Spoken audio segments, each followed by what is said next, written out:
do some good things, but then he's a bit of an unknown from my point of view. Well, he's also surrounded himself with these neocons and Goldman Sachs people. So he's going to be sitting around the cabinet table in a minority of one. Mm-hmm. You know, that's the part of the problem here. Yeah. You know, he's going to be president, but is he going to be able to actually do what he wants? And in fact, it might even be that those people round on him. I mean, the neocons have already started this whole thing, this whole business of, you know, Russia. Russia has got, this is what they said, isn't it, last week? Russia has got intelligence on Trump, and they may use it. You know, this is really interesting, the way that this is spun out by the London press uncritically. And by the way, it's only a handful of news wire services that almost all the newspapers use to base all their news on. Things like the Press Association, Associated Press, Reuters, Agence France Presse. There's a handful of them. And they all say the same thing, but all say the same lies. And everyone just treats it as the truth in international news. I mean, not so bad national news, but international news is totally managed. There's no kind of critical anything going on there. I mean, just as an example, we had this, they've decided this MH370, this plane that disappeared a couple of years ago, heading off for China from Kuala Lumpur, a Malaysian Airlines plane. You know, the MH370 disappeared. And they've said, oh, we've given up looking for it. Well, this is an absolute farce because they've been looking for it in totally the wrong place. Right. I mean, I don't know if you've been following. Is that the one that's got something to do with the patents? Like, with the people on board who are massive? Yes, that's the question. I mean, I'm not really interested in who was on board, actually. I'm much more interested in, as someone that's worked in aviation, I'm interested in what evidence there is about where this thing went and where it landed. And first of all, we saw massive news management of that story, an unbelievable scale. For anyone that's an insider in journalism, in the mainstream, worked in the mainstream press, you can see this. It's first of all, they said, oh, it's just disappeared. And then we saw a release of the military radar traces. Well, what happened? The plane did not just disappear. It turned around and started going off in the opposite direction. And it was following the zigzag pattern, right? It would go in a zigzag. Right. And that was only because we got somebody in the military in Malaysia release the radar trace.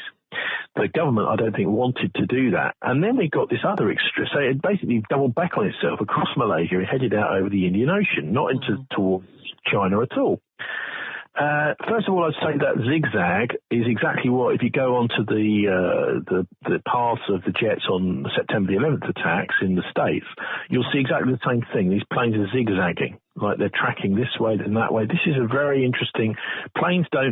Airliners never fly like that. Yeah, they don't zigzag. Military aircraft do. Military jets do, because they, just like in the Second World War, they would be heading, say, to Paris to bomb Paris. Maybe actually, I don't think they really did bomb Paris much, but say they'd be heading to I don't know, Kiel or a military port in the north of Germany. All these massive, hundreds and hundreds of bombers from Britain. Right.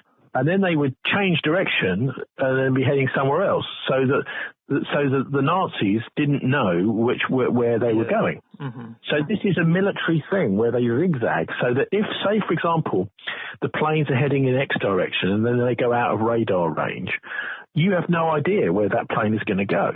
Yeah, so you can't just follow a straight track.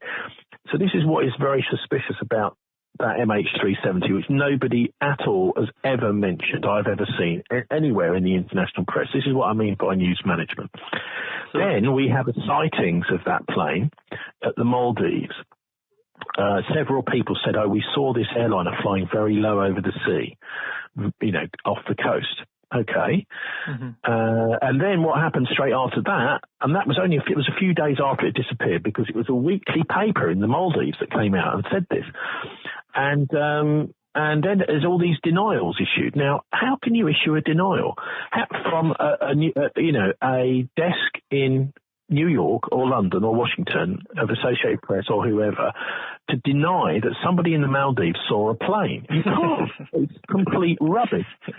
And yet those denials squashed that story. So the story got out for about an hour, and then these denials came out. No, it can't be. No, it wasn't. They didn't see it.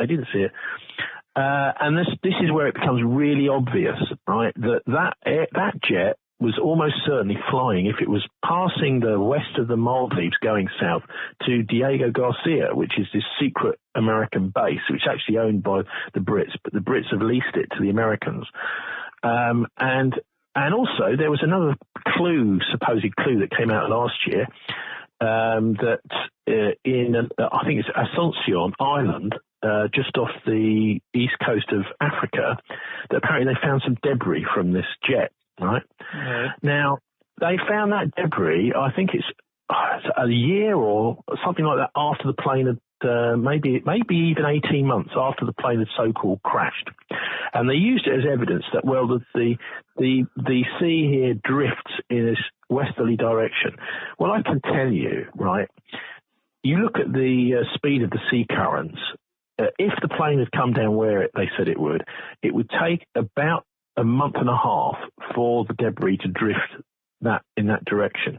What they're asking us to believe is it actually took a year and a half for it to get there. So somebody has placed that debris there deliberately to make it look as if, all these kind of obvious things about an airliner which has disappeared with hundreds of people who also disappeared.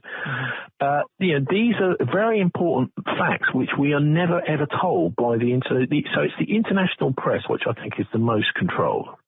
So what do you think actually happened to that plane then, or what's the theory behind it? Well, it was almost, very simple, two explanations. One, it was hacked.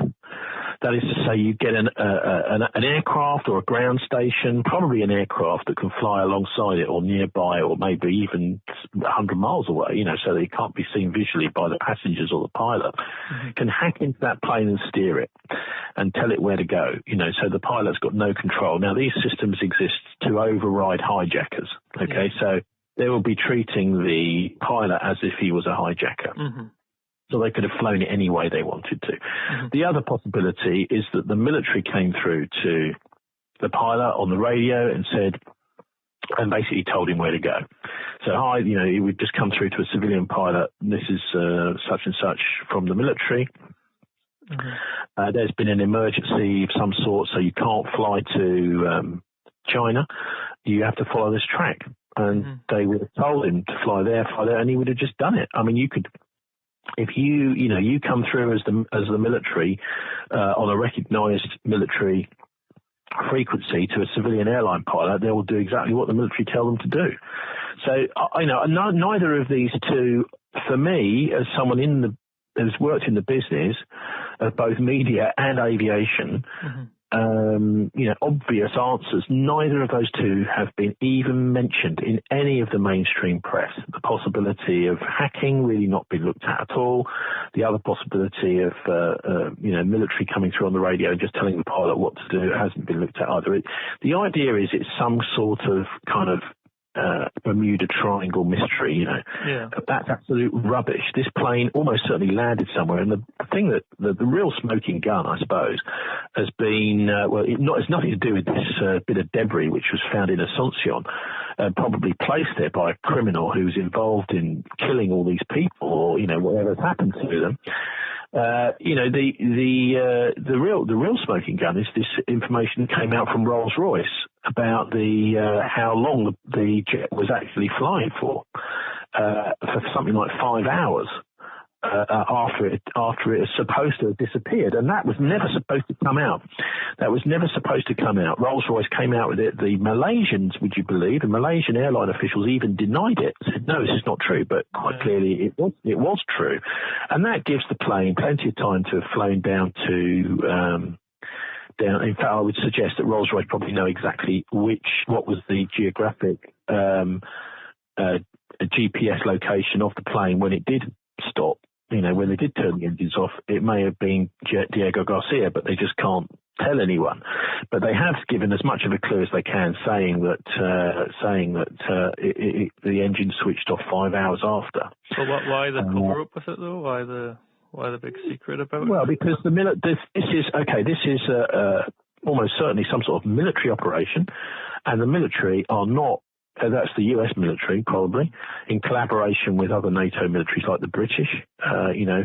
And that is not going to find its way into the civilian news stream. Yeah, so it's a secret. You're never going to find out. In fact, the same sort of exact thing has happened with the MH17. That's that airliner that came down in the Ukraine one, yeah.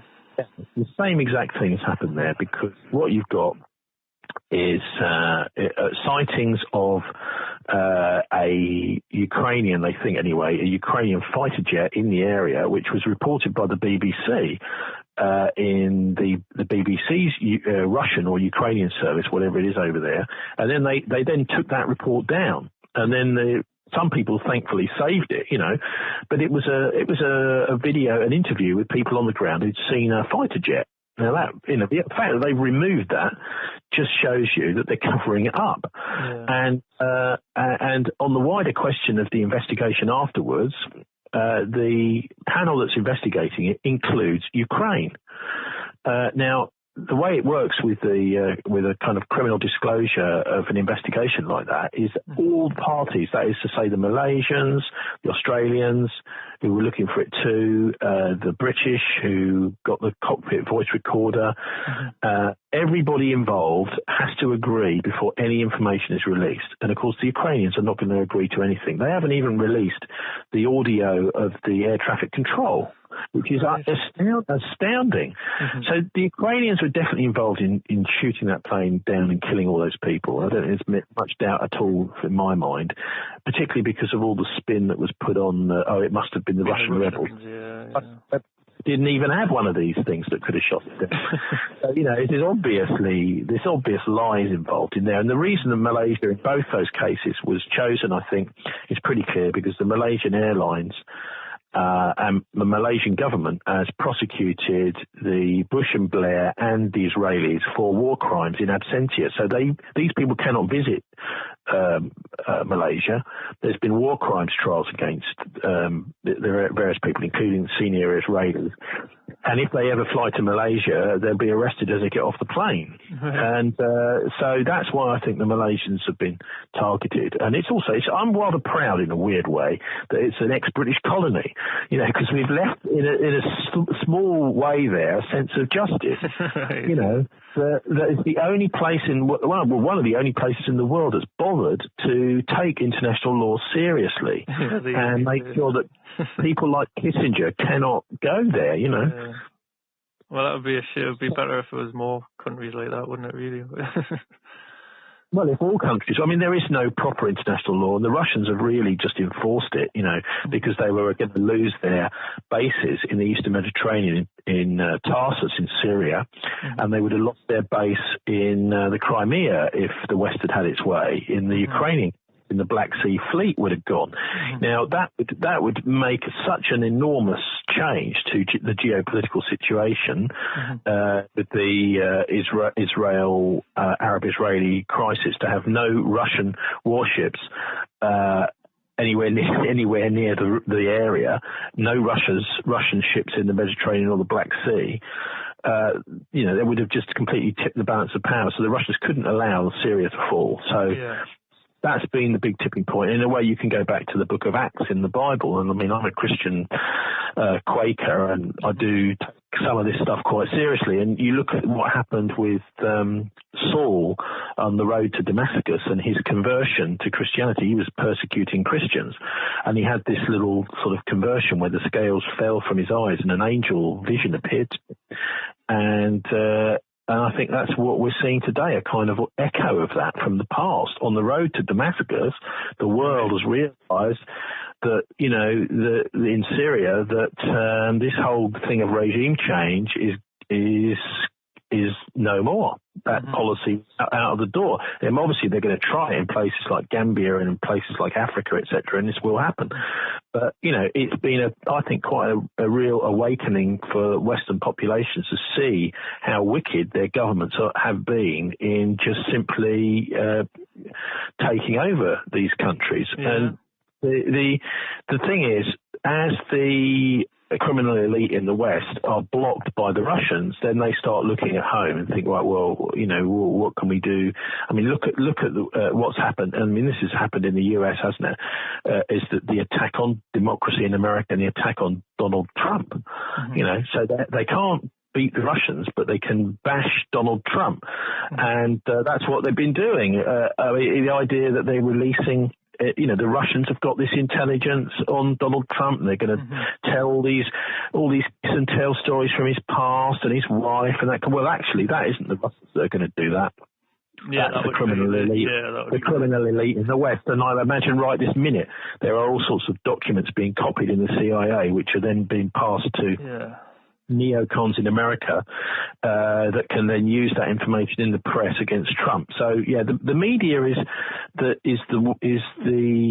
in a way it's like the nervous system of humanity, and the criminals have got control of a lot of it now, including parts of the BBC. With, I mean, Laura Koonsberg. There's really no way that she should ever appear on the television again if she's been proved to fabricate reports smearing the opposition leader of Britain. You know, how on earth can anyone take us seriously again? The same with Cathy Newman on Channel 4 News. She smeared the Muslims, you know, by saying that she'd been ushered out of a mosque and tweeting about it. And there was this news story that went around the country, isn't it terrible, you know, these Muslims. And then it was shown by CCTV that there'd been nobody anywhere near her. She just walked out of the mosque of her own accord. So these people are fabricating an Islamophobic lie in very much the same way as the Nazis in Nazi Germany were fabricating the anti-Semitic, anti-Jewish, Jewish hate lies. And the bigger picture really is we've got an attack on people of faith. Back then it was the Jews. Now it's the Muslims. In the future, quite clearly, it's going to be Christians. All of this attack is focused around this Knights Templar crusade against Jerusalem. And Donald Trump, it looks, is going to be co-opted into being part of that.